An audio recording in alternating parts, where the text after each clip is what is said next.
हाँ, तो valuation of goodwill में 4 मेथड है, average profit method, super profit method, capitalisation of average profit, capitalisation of super profit. हम लोग एवरेज प्रॉफिट में 2 मेथड पढ़ते हैं, सिंपल और वेटेड एवरेज। सिंपल एवरेज में क्या होता है सर, गुडविल निकालने का फॉर्मूला क्या है, average profit multiply by number of year of purchase. Number of year of purchase आपको क्वेश्चन में गिवन होगा। एवरेज प्रॉफिट अपने को निकालना आना चाहिए तो गुडविल निकल जाएगा।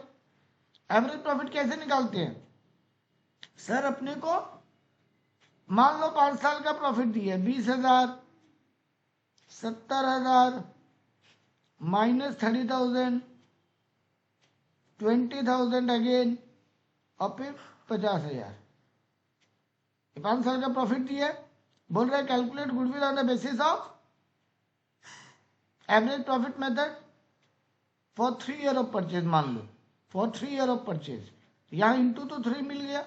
एवरेज प्रॉफिट कैसे निकलेगा, पांचों को ऐड करके डिवाइड बाय 5 कर दे, तो 70 और 20 90,000, 90 और 20 1,10,000, 1,10,000 और 50,000 1,60,000 माइनस 30,000, तो 1,30,000 बचा। 1,30,000 डिवाइडेड बाई 5 कितना आएगा, हाँ हाँ, तो बस 26,000 आ गया आपका एवरेज प्रॉफिट, इंटू 3 कर लो तो गुडविल आ गया 52, 58, 78,000, ये आपका गुडविल आ गया। यही अगर वेटेड एवरेज बोल देता तो ये पांचों ईयर का वेट दिया रहता, पांचों ईयर का वेट दिया रहता, या नहीं भी दिया रहता बोलता वेटेड एवरेज, तो वेट ले लेते 1 2 3 4 5, या तो वेट गिवन होगा, नहीं गिवन होगा तो 1 2 3 4 5 को वेट ले लो। अब हमको निकालना होगा 20,000 into 1 20,000, 70,000 into 2 1,40,000, 30,000 into 3 minus 90,000, 20,000 into 4 80,000 और 50,000 इंटू 5 2,50,000। सबको जोड़ेंगे तो कितना आएगा, 2,50,000, 1,60,000 प्लस 80 2,40,000 प्लस 2,50,000 4,90,000। ठीक है, वेट का टोटल कितना आ रहा है, 5 4 9 3 12 13 14 15, तो डिवाइड बाई 15 कर लेंगे। वेटेड एवरेज में क्या करते हैं, वेट इंटू प्रॉफिट करके वेट के टोटल से डिवाइड, 4,90,000 डिवाइड बाई 15 कितना था, कितना आ रहा है, हाँ हाँ बस ठीक है, 32,667, 32,667 ये मेरा एवरेज प्रॉफिट हो जाता। 32,667 इंटू 3 करने से मेरा गुडविल आ जाता, जो भी आता 96,000 98,000 आ रहा है, 98,001 वो 98,000, ठीक है, तो ये आपका गुडविल आ जाता। तो सिंपल एवरेज में ऐड करके जितना नंबर ऑफ ईयर है उससे डिवाइड मारे तो एवरेज आ गया into number of year of purchase. Weighted average में हर एक प्रॉफिट को वेट से मल्टीप्लाई किए, पहले जो आया टोटल उसको वेट के टोटल से डिवाइड किए, अब उसको एवरेज ले लिए into number of year of purchase कर लिए, कोई दिक्कत नहीं। अब अपने को ना कभी कभी ये प्रॉफिट्स में कुछ गलतियां देगा। मान लो ये जो हमको पीएल दिया हुआ है हर ईयर का, उसमें बता रहा है कि पहले एक तो पहले बोल रहा है एक मैनेजर को अपॉइंट करना पड़ा जो हर साल के कैलकुलेशन के लिए कुछ रेमुनरेशन लिया। मान लो अभी ये 5 साल का प्रॉफिट दिया, जो हम अभी दिया वही ले रहे, फिगर चेंज नहीं कर रहे। मेरे को अब बोल रहा है लेकिन एक मैनेजर अपॉइंट करना पड़ा जो कि हर ईयर का कैलकुलेशन के लिए 5,000 रेमुनरेशन लिया, तो हर ईयर में से 5,000 पहले तो वो माइनस होगा क्योंकि प्रॉफिट कम हो जाएगा ना उतना ही एक्सपेंडिचर से। मेरे को एक और एरर दिया कि सेकेंड ईयर में एक एबनॉर्मल गेन है। सेकेंड ईयर में गुडविल निकालने के लिए अपने को वैसा ना नॉर्मल प्रॉफिट लेना पड़ता है, एबनॉर्मल नहीं। नॉर्मल चीजों का इंपैक्ट से बिजनेस का गुडविल बनता है, नॉर्मल चीजों के इंपैक्ट से बिजनेस का गुडविल नहीं बनता है। जैसे मान लो इंटरेस्ट का कमाई हुआ, उससे बिजनेस का गुडविल नहीं बनता। बिजनेस का गुडविल बनता है उसके डे टू डे एक्टिविटी के काम से, है ना। ब्याज कमा लिया बिजनेस बहुत सारा, उससे कोई बिजनेस का मार्केट में ब्रांड इमेज नहीं बनेगा। मार्केट में ब्रांड इमेज बनता है बिजनेस के ग्रोथ से, प्रॉफिट से, सेल से, है ना। तो मान लो यहाँ पे एक एबनॉर्मल गेन दिया, मतलब इन्वेस्टमेंट से आप इंटरेस्ट कमा लिए 20,000 रुपया का सेकेंड ईयर में, वो प्रॉफिट को क्या किया होगा, बढ़ा दिया होगा। एबनॉर्मल गेन प्रॉफिट को क्या करेगा, इंक्रीज, है ना।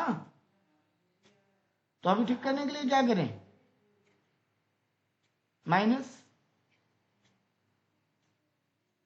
समझ में आया। एबनॉर्मल गेन प्रॉफिट को बढ़ा देता है, तो उसको ठीक करने के लिए माइनस कर देंगे।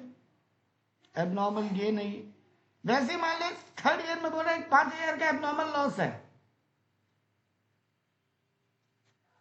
एबनॉर्मल लॉस प्रॉफिट, मान लो कि फायर लग गया तो उसके लिए लॉस हो गया। बेटा जी ये एबनॉर्मल लॉस से बिजनेस का गुडविल खराब नहीं होता। आग लग जाने से आप ये बोलोगे रिलायंस कंपनी बर्बाद हो गया, नहीं। तो लॉस हुआ लेकिन उससे बिजनेस का गुडविल नहीं खराब होता। तो एबनॉर्मल गेन, एबनॉर्मल लॉस, ये सब बिजनेस का ब्रांड वैल्यू को कम बेसी नहीं करता। तो एबनॉर्मल लॉस से भी जो प्रॉफिट कम हो गया होगा, ठीक करने के लिए क्या करें, एड बैक। तो हम बोला मान लो थर्ड ईयर में एक एबनॉर्मल लॉस हुआ है 5,000 का, तो एबनॉर्मल लॉस को एड बैक कर लो। समझ में आया बात। दो और एडजस्टमेंट बचा है, टोटल 4 ही एडजस्टमेंट है जो ठीक से जानना है। मान लो मेरे को बोल रहा है कि एक थर्ड ईयर में एक मशीन खरीदा था 20,000 रुपया का। क्या खरीदा था, 20,000 का मशीन, जिसपे 10% का डिप्री भी है, WDV मेथड। गलती से मेरा अकाउंटेंट उसको एक्सपेंडिचर मान लिया। वो होता है ना, एसेट लाने के लिए कुछ भी खर्चा करते हैं उसको एसेट में ऐड करना चाहिए, लेकिन मेरा अकाउंटेंट ध्यान नहीं दिया, उसको लगा एसेट लाने के लिए भाड़ा लगा, वो भाड़ा मान के PL में डाल दिया। ट्रांसपोर्ट एक्सपेंस ऑन मशीन है 20,000 रुपये। मेरे अकाउंटेंट उसको खर्चा मान के कहा डाल दिया, PL में। तो उससे प्रॉफिट क्या हो गया होगा, कम। ठीक करने के लिए क्या करें, तो यहां पे 20,000 एड बैक होगा। थर्ड ईयर में गलती किया, मान लो ये वाला थर्ड ईयर में। लेकिन सर अब इस पे अगले 2 साल वो डिप्री भी तो नहीं निकाला होगा, third year, fourth year, fifth year, क्योंकि जब वो उसको एसेट ही नहीं माना तो वो उस पर डिप्री भी नहीं लिया होगा। तो डिप्री नहीं डाला होगा तो प्रॉफिट, डिप्री डालने से प्रॉफिट कम होता है, बट वो डाला नहीं है, मतलब प्रॉफिट बढ़ा हुआ है। हाँ, तो पहला साल का डिप्री होगा 2,000, क्योंकि 10% है। अब 20,000 का एसेट है, उस पर 2,000 का डिप्री फर्स्ट ईयर, वैल्यू बचा 18,000। सेकेंड ईयर का डिप्री 1,800, तो वैल्यू बचा 16,200। उस पर थर्ड ईयर का डिप्री 1,620। तीनों ईयर तो डिप्री डालना भूल जाएगा ना, अगर उसको एसेट माना ही नहीं है तो। Second year, third year, fourth, second, third और फोर्थ, सॉरी थर्ड, फोर्थ और फिफ्थ। तो थर्ड ईयर में सर -2,000 कीजिए, सेकेंड नेक्स्ट ईयर में -1,800 कीजिए, और नेक्स्ट ईयर में -1,620 कीजिए। यही बेटा अगर हम उल्टा बोलते, मेरा अकाउंटेंट एक नॉर्मल खर्चा को एसेट में डाल दिया, तो सर ये जो 20,000 आप एड बैक किए हो, ये तो पहले माइनस होता, क्योंकि वो PL में डालना भूल गया खर्चा को, तो प्रॉफिट बढ़ा हुआ है, ठीक करने के लिए माइनस करो। और ऊपर से डिप्री हर ईयर वो डाल दिया होगा गलती से, अगर वो उसको एसेट माना है तो ये तीनों एड बैक हो जाता है, डिप्री डिप्री डिप्री हर ईयर में। तो गलती से एसेट को एक्सपेंस मान लिया, तो पहले तो उस एक्सपेंस से एसेट को, प्रॉफिट को बढ़ाओ, ऐड बैक करो, डिप्री माइनस करो, और उल्टा होगा तो एक्सपेंस को माइनस करो, डिप्री को ऐड बैक करो। ठीक है। आखिरी ट्रीटमेंट और एडजस्टमेंट सारे खत्म बताने। हम 5 एडजस्टमेंट बताए। एबनॉर्मल गेन, एबनॉर्मल लॉस, कोई खर्चा इस पर्टिकुलर काम के लिए लग रहा है तो वो हर ईयर से माइनस। इसके अलावा अभी बताया कि गलती से किसी एक्सपेंस को एसेट मान लिया तो उसका डेप्री और उस एक्सपेंस का इम्पैक्ट, और उल्टा बोला गलती से किसी एक्सपेंस को एसेट मान ले तो उसका भी इम्पैक्ट और डेप्री एड बैक। ठीक है। आखिरी एडजस्टमेंट है, मान लो 4th ईयर में क्लोजिंग स्टॉक है, 4th ईयर का क्लोजिंग स्टॉक 10,000 से ओवर वैल्यूड है। 4th ईयर का क्लोजिंग स्टॉक 10,000 से ओवर वैल्यूड है। बेटा ट्रेडिंग अकाउंट अगर बनेगा, क्लोजिंग स्टॉक ट्रेडिंग के क्रेडिट में आता है। क्लोजिंग स्टॉक ज्यादा दिखाएंगे तो जीपी भी बढ़ेगा, और जीपी बढ़ा होगा तो नेट प्रॉफिट भी बढ़ा हुआ होगा। ठीक करने के लिए क्या करें, माइनस। तो 4th ईयर में एक तो वो माइनस होगा, है ना। तो 4th ईयर में over valued of closing stock अगर है तो वो माइनस होगा। अच्छा सर, इसका मतलब 5th ईयर का ओपनिंग स्टॉक भी ओवर वैल्यूड होगा, तो 5th ईयर में ये एड बैक हो जाएगा, क्योंकि ओपनिंग स्टॉक बढ़ा हुआ है तो एक्सपेंस बढ़ा हुआ है, जीपी घटा हुआ है, जीपी घटा हुआ है तो नेट प्रॉफिट भी घटा हुआ है। ठीक करने के लिए एड बैक कीजिए। समझ में आया। और मान लो अगर हम बोलते हैं 2nd ईयर में ओपनिंग स्टॉक ओवर वैल्यूड था, 2nd ईयर में अगर ओपनिंग स्टॉक ओवर वैल्यूड है तो प्रॉफिट घटा हुआ है, तो उस 2nd ईयर में एड बैक कीजिए। और लिखते भी इसका मतलब 1st ईयर का क्लोजिंग भी रॉन्ग होगा। यही समझाने के लिए हम बोलना चाह रहे हैं कि अगर एक ईयर का ओपनिंग गलत है तो पक्का पिछले ईयर का क्लोजिंग भी गलत होगा, वो भी ध्यान रखना है। और अगर कोई ईयर का क्लोजिंग गलत बताए तो पक्का अगले ईयर का ओपनिंग भी गलत है, वो भी ध्यान रखना है। बस यही ध्यान रखना है। ठीक है। अरे बेटा सेम लॉजिक, ओपनिंग स्टॉक अगर ओवर वैल्यूड है तो जीपी क्या हो गया होगा, कम, क्योंकि खर्चा ज्यादा दिखा रहा है तो प्रॉफिट कम हो जाएगा ना। ओपनिंग स्टॉक डेबिट साइड में आता है, माने एक्सपेंडिचर साइड, तो जीपी कम है तो नेट प्रॉफिट भी कम है। ठीक करने के लिए एड बैक कीजिए 2nd ईयर में। तो फिर मतलब 1st ईयर का भी क्लोजिंग गलत होगा, क्योंकि 1st ईयर का क्लोजिंग ही तो नेक्स्ट ईयर का ओपनिंग बनता है, तो क्लोजिंग भी अंडर ओवर वैल्यूड होगा। क्लोजिंग ओवर वैल्यूड होगा तो जीपी भी बढ़ा हुआ होगा, तो नेट प्रॉफिट भी बढ़ा हुआ होगा। मान लो ये 5,000 का इम्पैक्ट है, तो 2nd ईयर में वो 5,000 भी पहले माइनस कीजिए, एड बैक कीजिए, है ना। 2nd ईयर में 5,000 को एड बैक कीजिए, तो ऑब्वियस बात है 1st ईयर में भी 5,000 को फिर माइनस कीजिए। सॉरी गलती हो गया, 2nd ईयर ना, रुक जाओ। 2nd ईयर में एड बैक कीजिए तो 1st ईयर में माइनस कीजिए। समझ में आया। लिख लो भले चाहो तो एक जगह सारा एडजस्टमेंट का इम्पैक्ट हम बोल रहे हैं, नोट डाउन करते जाओ एक एक करके। एबनॉर्मल गेन माइनस होगा, एबनॉर्मल लॉस एड बैक होगा, खाली एक ही ईयर में इम्पैक्ट होगा, कोई 2 ईयर का इम्पैक्ट नहीं है इसका। क्लोजिंग स्टॉक अगर ओवर वैल्यूड है तो उस ईयर में तो माइनस होगा, बट प्रीवियस ईयर में प्लस होगा। ठीक है। और अगर ओपनिंग स्टॉक ओवर वैल्यूड है तो उस ईयर में तो एड बैक होगा, बट सॉरी गलती हो गया, closing stock over next year में एड बैक होगा, नेक्स्ट ईयर में। वापस से बोल रहे हैं, क्लोजिंग स्टॉक अगर ओवर वैल्यूड है तो उस ईयर में तो माइनस होगा, लेकिन नेक्स्ट ईयर में एड बैक होगा। ओपनिंग स्टॉक अगर ओवर वैल्यूड है तो उस ईयर में तो एड बैक होगा, बट प्रीवियस ईयर में माइनस होगा। और इसका उल्टा तो समझ में आएगा ही। तो 2 एडजस्टमेंट समझ में आ गया। तीसरा लिख लो, कोई भी अगर एक्सपेंडिचर दिया है जो अब रिकॉर्ड करना है एवरी ईयर के लिए, मान लो मैनेजर रेम्युनरेशन मांग रहे हैं काम को करने का, तो एवरी ईयर से वो एक्सपेंस माइनस होगा।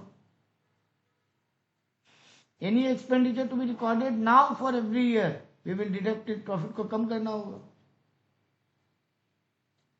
चौथा एडजस्टमेंट लिखो, expenses wrongly capitalised, expenses wrongly capitalised, expense को गलती से एसेट मान लिए, कैपिटलाइज कर दिया माने उसको एसेट मान लिए, एक्सपेंसेस रॉन्गली कैपिटलाइज्ड। तो एक्सपेंस में डालना भूल गए, प्रॉफिट क्या हुआ होगा, बढ़ा हुआ होगा उस पर्टिकुलर ईयर में, तो वो एक्सपेंस तो माइनस होगा, पर्टिकुलर ईयर से एक्सपेंस तो माइनस होगा, और फिर वो ईयर और आने वाले जितने भी ईयर है सब ईयर में डेप्री एड बैक होगा।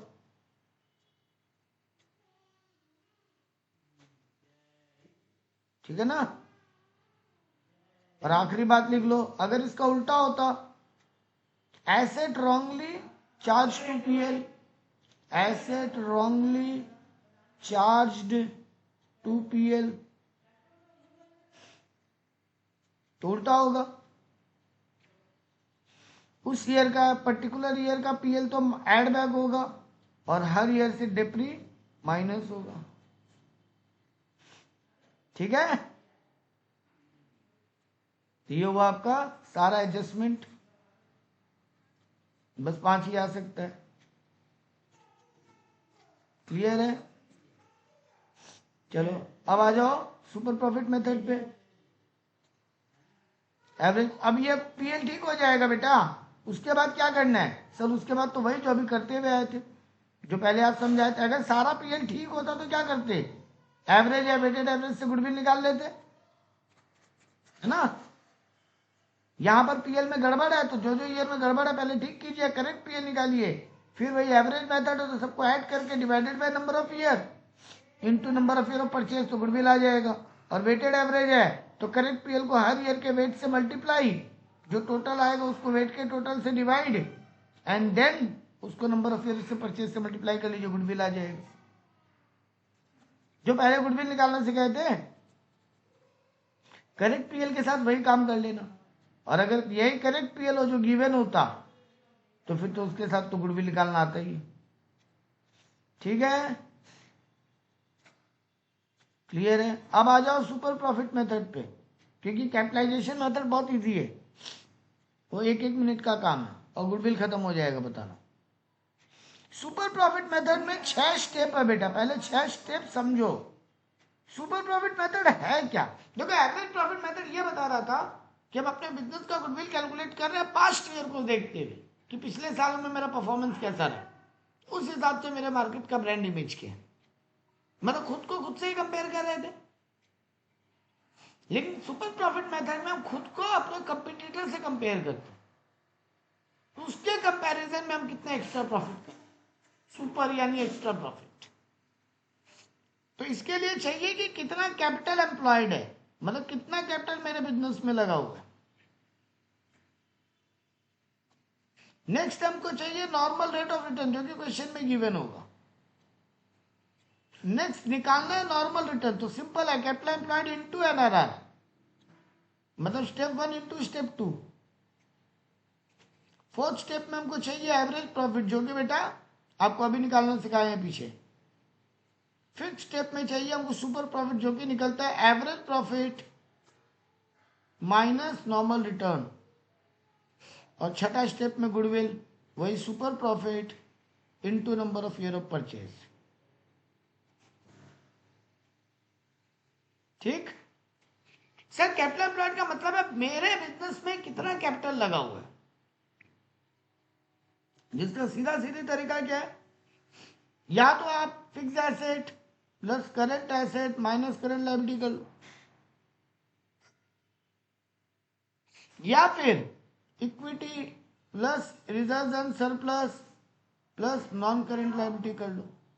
दोनों का मतलब यह बिजनेस में कितना पैसा लगा हुआ है, क्योंकि इक्विटी एंड रिजर्व मतलब ओनर का पैसा, और नॉन करंट लायबिलिटी मतलब बोरोइंग लोन, ये सब, तो ये पैसा तो बिजनेस में लगा हुआ ही है ना, तो इसको ही बोलते हैं कैपिटल एम्प्लॉयड, बिजनेस में कितना पैसा लगा हुआ है। समझ में आया? लॉजिकली समझना चाहो तो ये समझो, ये एक कंपनी का बैलेंस शीट होता है, यहाँ पे होता है equity, reserves and surplus, non current liability और करंट लायबिलिटी। इधर में होता है नॉन करंट एसेट और करंट एसेट। मान लो ये मेरा है 100, ये मेरा है 20, ये मेरा है 50, ये भी है 20। कितना हुआ इधर का टोटल? 100 प्लस 20, 170, 190। और मान लो इधर का भी टोटल है 150 और 40, 190। तो बेटा या तो ये तीनों जोड़ ले, क्योंकि ये रुपया बिजनेस में लगा हुआ है, तो भी कितना आएगा? 170। तो फॉर्मूला एक है ना, ये equity plus reserve plus non current liability. या फिर हम बोले non current asset plus current asset minus current liability. 150 plus 40, 190 minus 20, घूम फिर के फिगर वही आएगा 170। ठीक है? तो ये है आपका कैपिटल एम्प्लॉयड। कैपिटल एम्प्लॉयड का पहले मतलब समझो, बिजनेस में कितना रुपया लगा हुआ है, मेरा नहीं टोटल, क्योंकि मेरा मतलब तो सिर्फ ओनर का पैसा हो गया, वो तो इक्विटी एंड रिजर्व होता, बट हम नॉन करंट लायबिलिटी भी जोड़ रहे हैं इसमें। तो एक फॉर्मूला है non current asset plus current asset minus current liability, या फिर equity plus reserve plus non current liability जोड़ो। ठीक है?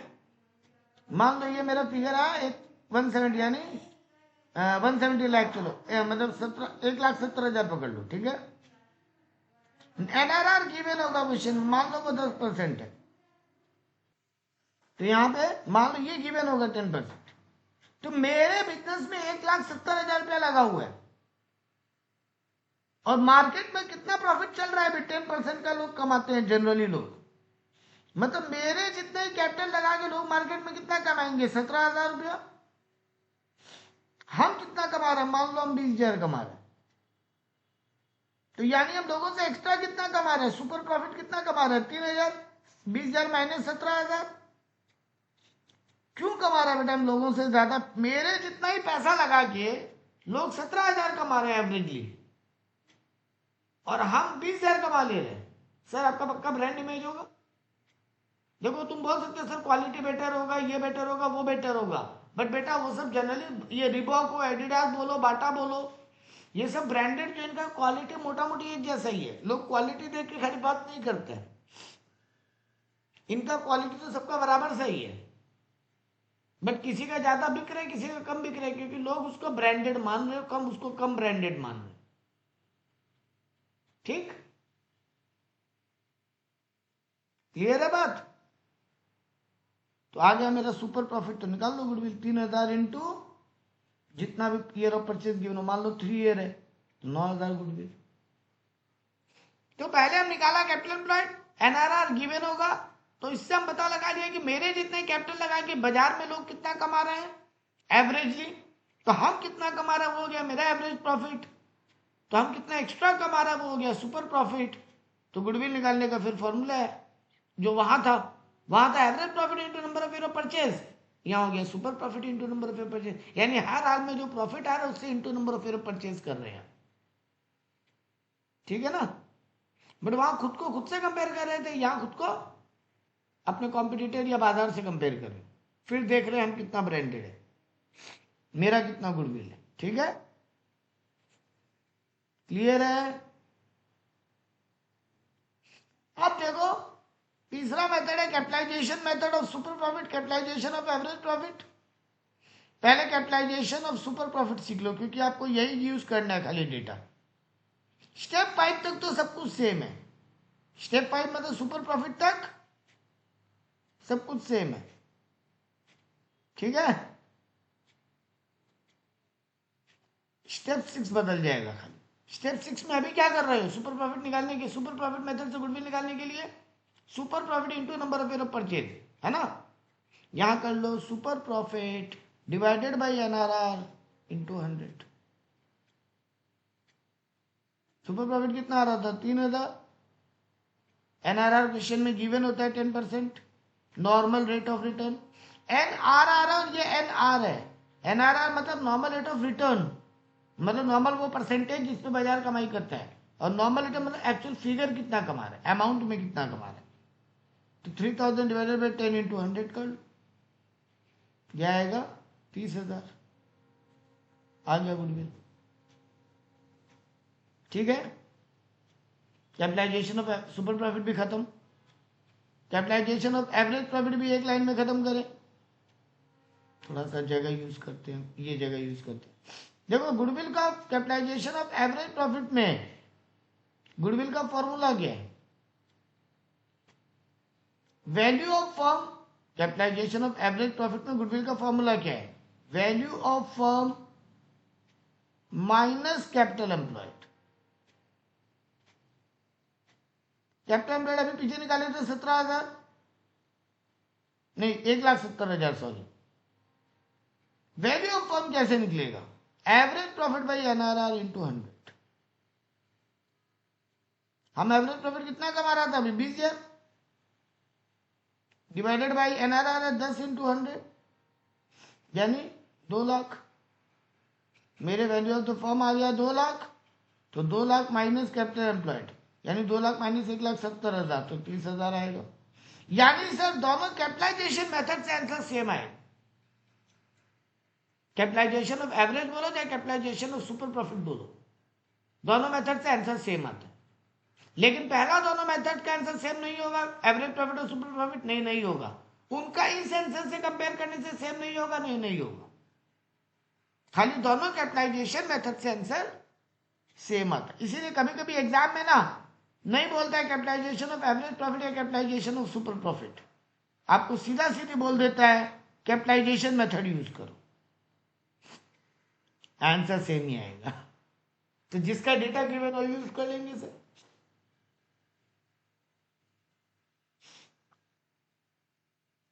हाँ, capitalisation of average profit, average capitalisation method में दो है, capitalisation of average profit, capitalisation of super profit. Capitalisation of average profit का फॉर्मूला है value of the firm minus capital employed, और वैल्यू ऑफ द फर्म निकालने का तरीका है average profit by NRR into 100। Capitalisation of super profit का सीधा एक ही फॉर्मूला है, super profit by NRR into 100 और गुडविल आ जाएगा, बस यही है। नहीं जरूरी नहीं है, कोई भी आ सकता है। देखो आधा घंटा में गुडविल खत्म कर दिया है। अब देखो बराबर सम करें, चलो लेटेस्ट ईयर पेपर से करते हैं, खाली गुडविल का पहले सम कर रहे हैं। एग्जाम में ज्यादातर खाली गुडविल आता नहीं है, goodwill plus valuation of share दोनों एक साथ दे देता है, बट ठीक है उतना बड़ा बात नहीं है। देखो यहाँ पे 10 नंबर समझ आपके स्क्रीन पे है, अपने ट्राई करेंगे चैनल का आज ये वैल्यू ऑफ गुडविल ही करें, और संडे वाला क्लास में ऑनलाइन क्लास जो करेंगे संडे को उसमें value of valuation of share कर लेंगे, आपका दोनों हो जाएगा। ऑनलाइन ही करने में फायदा है। चलो आप एक सम दिए, from the following information compute the value of goodwill as per capitalisation of average profit method.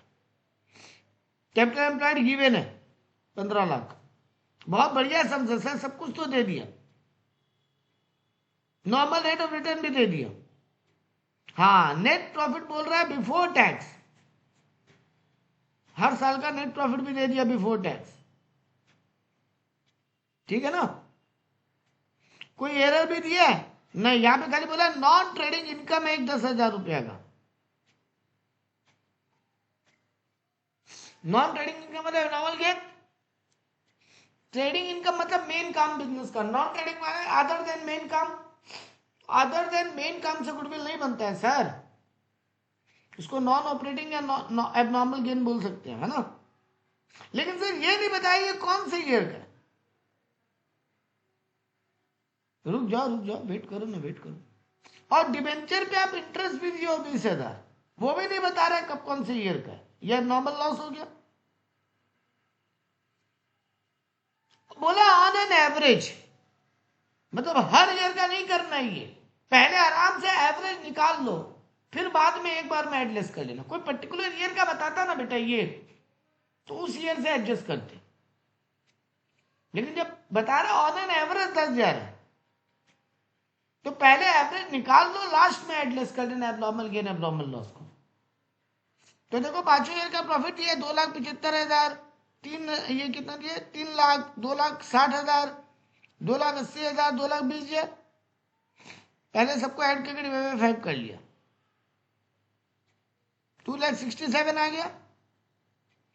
अब नॉन ट्रेडिंग इनकम को माइनस कर दिया, एबनॉर्मल गेन को हटाना है ना। अभी तो सीखा एबनॉर्मल गेन प्रॉफिट को क्या करता है, बढ़ा देता है। ठीक करने के लिए क्या करना है, कर दिया माइनस। अब जो आया उसमें 30% टैक्स हटाया, क्योंकि आफ्टर टैक्स प्रॉफिट लेते हैं अपने। या तो ऐसा कर लेते सबको आफ्टर टैक्स करने के बाद भी एवरेज कर लेते, एक ही बात था, लेकिन मेहनत ज्यादा होता ना। ये लोग बुद्धिमानी वाला काम किया, ये लोग शॉर्टकट बुद्धि अपना आप करते। तो क्या करता, हम एग्जाम में करता तो माइंड में हम सबसे पहले टैक्स हटाता सबका, सबको आफ्टर टैक्स बनाता। सब बिफोर टैक्स है, देख लो, सब नेट प्रॉफिट बिफोर टैक्स है। तो अपने सबको पहले आफ्टर टैक्स बनाते, फिर एबनॉर्मल गेन को माइनस करते और एबनॉर्मल लॉस को एड बैक करते।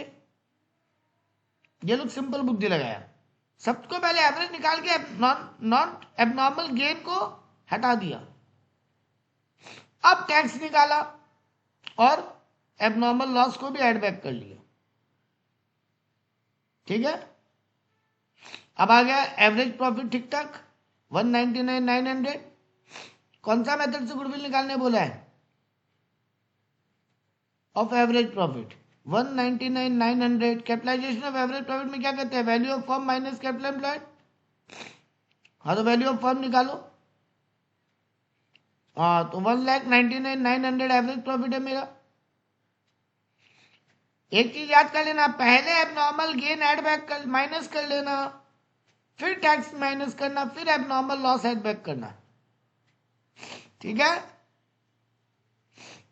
ये 10,000 और 20,000 गिवन था, वो ठीक कर लिया। ठीक है, तो मेरा क्या आ गया, 199,900 डिवाइडेड बाई 10 इंटू 100, 19,99,000 आएगा, माइनस 15 लाख कैपिटल एम्प्लॉयड तो गिवन ही है। Value of the firm minus कर लिया कैपिटल एम्प्लॉयड, तो आ गया गुडविल। ये देखो, वैल्यू ऑफ द फर्म निकाला 19,99,000, ये रहा, उससे माइनस कर दिया कैपिटल एम्प्लॉयड, तो आ गया 4,99,000 इज माई गुडविल। ठीक है, बताओ ये 10 नंबर में देता इतना मजा। हाँ, इसी में वैल्यू ऑफ शेयर ऐड कर देता तो 50 रुपये का बना देता इसको, क्योंकि वैल्यू ऑफ शेयर में एक छोटा सा काम करना पड़ता है एक्स्ट्रा। कैपिटल एम्प्लॉयड, अरे को एक बात बता देते हैं, वैल्यू ऑफ शेयर निकालने के लिए भी पहले गुडविल तो निकालना आना ही पड़ेगा, क्योंकि गुडविल के बिना वैल्यू ऑफ शेयर नहीं निकलेगा। मतलब घूम फिर के तुम तो दोनों मेहनत तो वैसे भी करवा ही ले रहे। चलो ठीक है, एक और सम देखते हैं। देखो मेरे को यहाँ बोला, from the following information calculate the value of goodwill. कौन सा मेथड, तो नीचे बोला है देखो, goodwill is on to value on the basis of 4 year of purchase of super profit. 4 year purchase super profit method, मतलब लास्ट में super profit into 4 year करना है ना। पहला स्टेप कैपिटल एम्प्लॉयड निकालना है, दूसरा स्टेप एनआरआर का नॉर्मल रेट ऑफ रिटर्न का परसेंटेज चाहिए। ठीक है, और चौथा लास्ट स्टेप में हमको एवरेज प्रॉफिट से वो सुपर प्रॉफिट निकालना है। पहले एक एक करके पहले सम पढ़ लेते हैं। मेरे को बोला इक्विटी शेयर कैपिटल 4 लाख है, प्रेफरेंस शेयर कैपिटल 1 लाख है, रिजर्व एंड सरप्लस 90,000 है, और डिप्रिसिएशन 60,000 है। 9% डिवेंचर मेरे को बोला है 1 लाख रुपए वाला है, क्रेडिटर 70,000 है। एसेट का मार्केट वैल्यू 90,000 है, more than the book value. मेरा थोड़ा सा एक चीज बोलने में गलती हुआ था, हालांकि गलती क्या हुआ ठीक है वो बाद में बात करते हैं। और नॉन ट्रेडेड इन्वेस्टमेंट भी 1,30,000 का। मेरे को कैपिटल एम्प्लॉयड चाहिए ना बेटा। कैपिटल एम्प्लॉयड निकालने का तरीका एक तो फॉर्मूला है, equity share plus reserve and surplus plus non current liability minus minus बोलना भूल गया था, माइनस है नॉन ट्रेडेड इन्वेस्टमेंट। सर क्यों माइनस कर रहे हैं? देखो हम क्या बोलते हैं, कैपिटल एम्प्लॉयड का मतलब क्या है? मेरे बिजनेस में कितना पैसा लगा हुआ है, मेरा नहीं, मेरा कितना लगा हुआ नहीं बोला, मेरे बिजनेस में कितना पैसा लगा हुआ है। मेरे बिजनेस में मेरा नहीं बोला, खाली हम सबका बोला। तो बेटा अगर कोई बाहर अब पैसा इन्वेस्ट कर दिया बिजनेस से निकाल के, वो क्या बिजनेस में लगा हुआ है क्या? है? मेरे बिजनेस का पैसा लेके हम बाहर लगा दिया, रिलायंस के शेयर में इन्वेस्ट कर दिया, हाँ तो वही है non traded investment. Trade investment मतलब बिजनेस में कोई इन्वेस्टमेंट में लगाया है, बिजनेस का कोई मशीन खरीदा है, बिजनेस का कोई स्टॉक खरीदा है, ठीक है ना। लेकिन नॉन ट्रेडेड माने बिजनेस का ट्रेडिंग में नहीं, कहीं और इन्वेस्ट किया हुआ, कहीं और मतलब सब लैंड लेके ऐसे ही रख दिए होंगे आप। लॉन्ग टर्म इन्वेस्टमेंट का बात कर रहे बेटा, ये आउटसाइड द बिजनेस, तो वो हटाना पड़ेगा क्योंकि वो पैसा बिजनेस में नहीं लगा हुआ। चलो निकाल लेते हैं कैपिटल एम्प्लॉयड। इक्विटी शेयर में 4 लाख लगा हुआ है, प्रेफरेंस शेयर में 1 लाख, तो शेयर कैपिटल कितना हो गया? 5 लाख। रिजर्व एंड सरप्लस कितना है मेरा? 90,000। और डिप्रिसिएशन फंड भी है, वो भी सरप्लस ही है, नहीं सॉरी, रिजर्व एंड सरप्लस है, खाली रिजर्व 90,000। कुछ नहीं, डिप्रिसिएशन के लिए वो प्रोविजन फॉर डिप्रिसिएशन, वो कोई रिजर्व नहीं है, बेवकूफ बनाने के लिए दिया, ठीक है। एक और सरप्लस कहीं दिखाई दे रहा है आपको? रिजर्व एंड सरप्लस तो सीधा लिख दिया, एक और सरप्लस सब में छुपाई। देखो क्या बोले, तुम्हारे market value of the asset is 90,000 more than book value, revaluation profit. ये बिजनेस के एसेट को रीवैल्यू करते हैं ना, मार्केट वैल्यू और बुक वैल्यू को कंपेयर करके, ये भी तो प्रॉफिट ही है। और अगर बोलता कम है तो ये लॉस होता, तो ये माइनस हो जाता। रिवैल्यूएशन गेन ऐड होगा, रिवैल्यूएशन लॉस माइनस भी तो होगा। रिजर्व एंड सरप्लस में पॉजिटिव नेगेटिव दोनों आता है, पॉजिटिव हो तो ऐड हो जाता है सरप्लस, नेगेटिव हो तो बैलेंस शीट में माइनस में लिख देते हैं, ठीक है। और नॉन लॉन्ग टर्म कहां पैसा लगा हुआ है? डिवेंचर में 1 लाख, क्रेडिटर तो लेंगे नहीं क्योंकि वो नॉन करंट लायबिलिटी नहीं, तो करंट लायबिलिटी है। और नॉन ट्रेडेड इन्वेस्टमेंट में कितना लगा हुआ है? 1,30,000, वो माइनस कर लो, कितना आएगा? 5 lakh plus 90,000 plus 90,000, 6,80,000 plus 780 minus 31, 650। 650 is my capital employed. आ गया। अब क्या करना है? पहला स्टेप खत्म। एनआरआर नहीं दिया यहाँ पे कहीं पे, इस सब में एनआरआर गायब है। अच्छा दिया दिए दिए दिए दिए दिए दिए, ये हो गया एनआरआर। सेकेंड स्टेप भी खत्म। थर्ड स्टेप में हमको चाहिए नॉर्मल रिटर्न कितना है, मतलब बाजार में लोग कितना कमा रहे मेरे जितना पैसा लगा के। हाँ 6,50,000 इंटू 12% कितना आ रहा है? तो बाजार में लोग 78 कमा रहे हैं, 78,000। हाँ ठीक है। और मेरा कितना है? तो मेरा यहाँ पे दिया हुआ है last 3 year profit, last 3 year after 40% tax.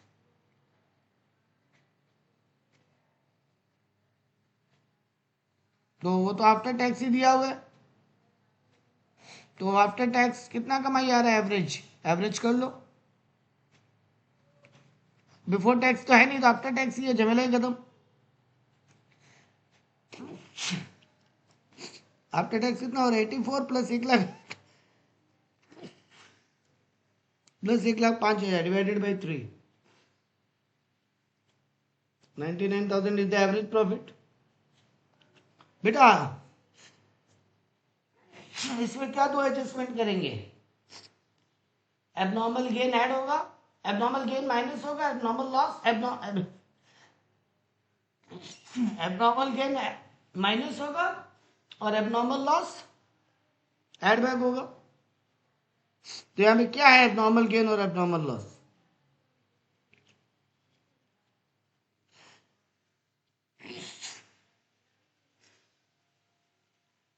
बोलो। हाँ, डिवेंचर पे इंटरेस्ट एबनॉर्मल लॉस है, तो 1 लाख का 9%। हाँ,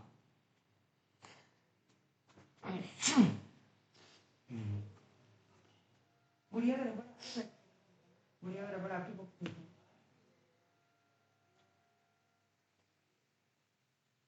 सीधन कर देगा या बाद में छोड़ दो।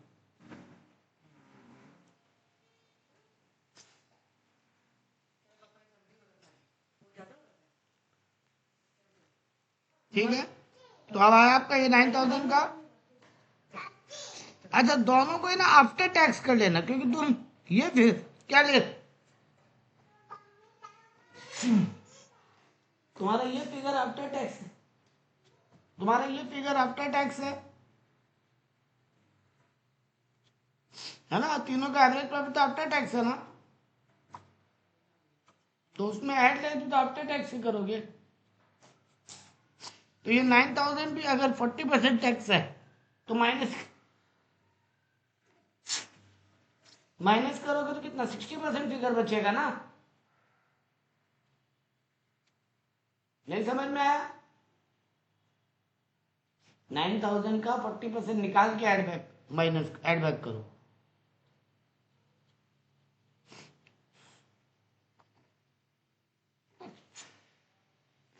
फोर्टी, हाँ हाँ, तो माइनस कर लो तो बचेगा 5400। बेटा, जब प्रॉफिट आफ्टर टैक्स ले रहे हो तो सब फिगर फिर उसमें ऐड लेके आफ्टर टैक्स ही होना चाहिए, क्योंकि कोई चीज बिफोर टैक्स, कोई चीज आफ्टर टैक्स डायरेक्ट एडलेस नहीं होती। ठीक है, बहुत तेज सर्दी लगे। और वैसे ही तुम्हारा जो 14,400 यहाँ जो प्रॉफिट आ रही है, देखो क्या दिया है, यहाँ दिया है देखो, non trade 14,000 before tax include the amount of profit of 2015-16 only.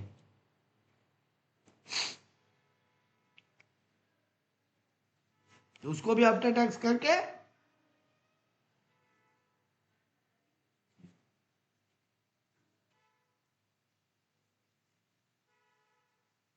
इसको डिवाइडेड बाय 3 क्यों किया, और ये 14,400 कहां से आएगी, पागल लोग हैं। एक सम में कुछ करता है, एक सम में कुछ करता है। एक सम में देखो यहाँ पे क्या बेवकूफ़ी किया था, नॉन ट्रेडिंग लेस किया, हम समझ सकते हैं क्योंकि ये भी बिफोर टैक्स था तो ये भी बिफोर टैक्स था, लास्ट में एक बार में आफ्टर टैक्स हो गया। लेकिन इंटरेस्ट में कहाँ आफ्टर टैक्स किया था, इंटरेस्ट को तो डायरेक्ट कर लिया ये लोग, और यहाँ पर इंटरेस्ट और सबको को आफ्टर टैक्स कर रहे हैं। तुम्हारा ये बुक लोग पागल लोग हैं, या तो सबको आफ्टर टैक्स करो या सबको बिफोर टैक्स करो, एक ही नियम होना चाहिए। पिछला सब में गलती की है लोग, पिछला सब में देखो क्या किया, पिछला सब में चंद्रलेखा लोग क्या किया, सारा फिगर बिफोर टैक्स था, तो पहले ये लोग नॉन ट्रेडिंग को लेस किया, ठीक है मान लिए, क्योंकि एबनॉर्मल गेन प्रॉफिट को बढ़ाता है, ठीक करने के लिए माइनस किए, तो ये यानी फिर बाद में टैक्स माइनस किए, ठीक है। और डिवेंचर को जब ऐड बैक किए तो ये तो बीच जो दिया ये विदाउट टैक्स ही कर दिया ये लोग तो, है ना। तो यहां ब्लंडर है लोग का, यहां ब्लंडर है लोग का, ऊपर वाला सब में ठीक किया है लोग, ये वाला सब में गलती किया था।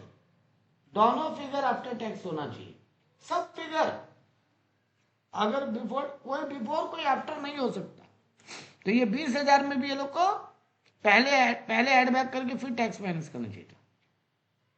समझ में आया? मतलब पिछला सब में ब्लंडर क्या हुआ सर, जो 2,67,000 था उसमें लेस 10,000 ऐड 20,000, उसके बाद टैक्स माइनस करना चाहिए था, तब सही एवरेज प्रॉफिट आता, ठीक है।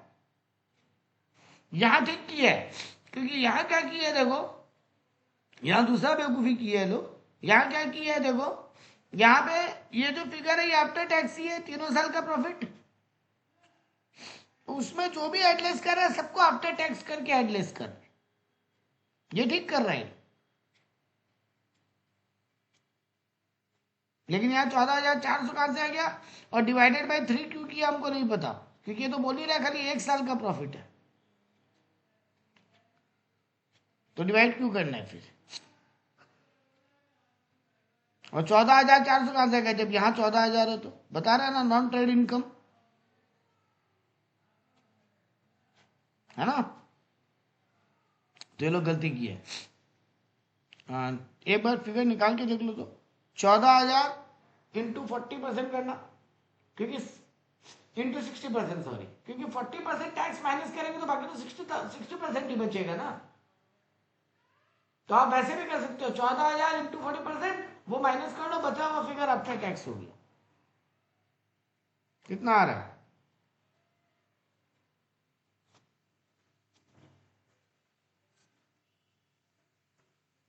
जल्दी आ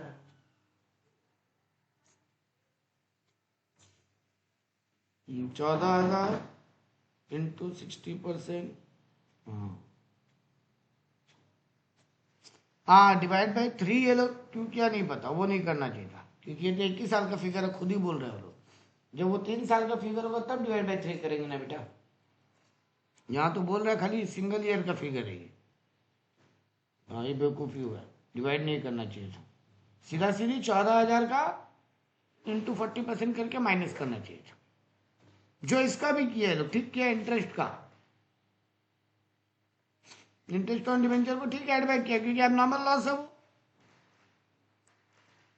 लेकिन देखो वो 9,000 है तो उसका 40% माइनस किया, यानी 60% को रखा, ठीक किया। वैसे इसके साथ करेंगे, जो आएगा वो मेरा एवरेज प्रॉफिट होगा। अब उसको 78,000 से कंपेयर करेंगे, जो आएगा वो सुपर प्रॉफिट होगा, इंटू 4 ईयर कर देंगे तो गुडविल आ जाएगा। ठीक है, ये हुआ आपका दोनों मेथड।